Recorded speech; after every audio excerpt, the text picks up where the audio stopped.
Mr. Speaker, sir, while considering the various aspects of the welfare ministry, it is essential to find out the ways and means to implement all those welfare programs that could lead us towards the establishment of a welfare society. For the past many years, representatives of people, especially those belonging to the scheduled castes and scheduled tribes, have been repeatedly demanding the setting up of a separate ministry under a minister to look after welfare matters. The previous government had set up the welfare ministry in September 1985 and thus fulfilled a long-standing demand.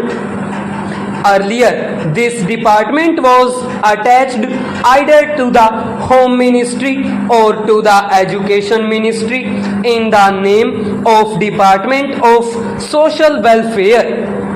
Hence, it was not possible to pay their due attention to it.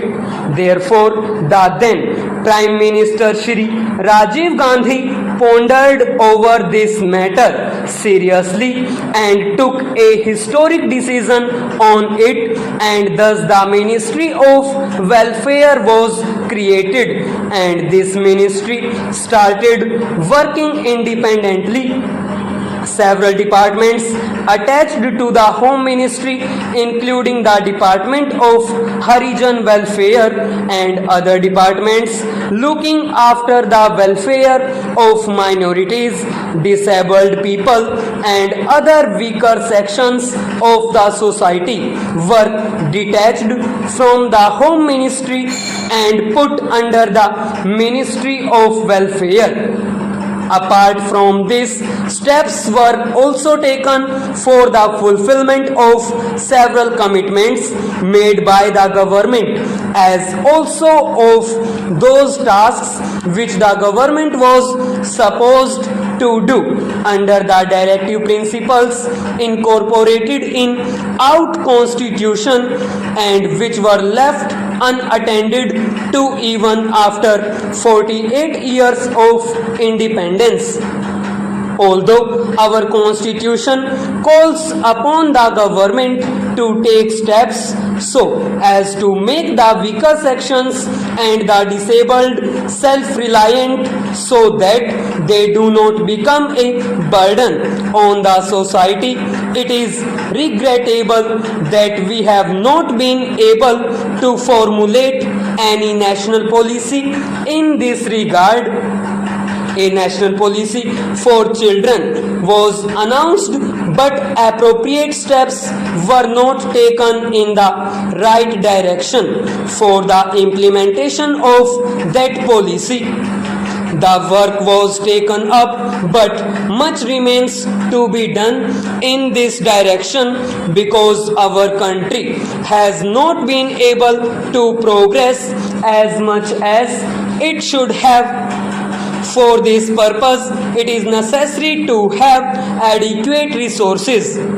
Today, the situation is that due to non-availability of resources, we are not able to allocate as much money as we would have liked for our programs.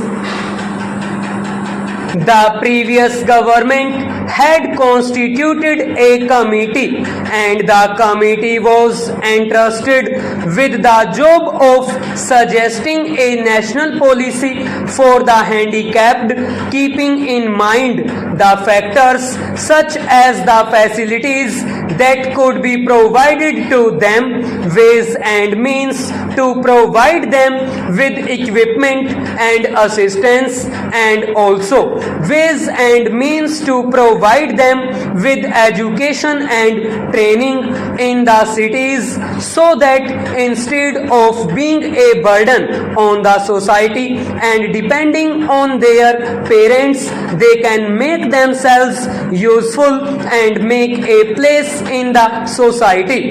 The committee was to give its recommendations on these issues. I would like the present government to take steps to implement the recommendations made by this committee and also kept in mind those recommendations while formulating the bill relating to the handicapped, because so far we have not been able to formulate the requisite national policy for the handicapped. Many experts have expressed their views after much discussion and deliberations. The government should take steps to implement those recommendations. I believe that this House will unanimously agree that there should definitely be a national policy regarding the handicapped so that they need not depend on others. There are many countries in the world where many special laws have been made for the welfare of the handicapped, and they are provided with many additional facilities. We too can formulate a national policy for the handicapped on the lines of those formulated by other governments.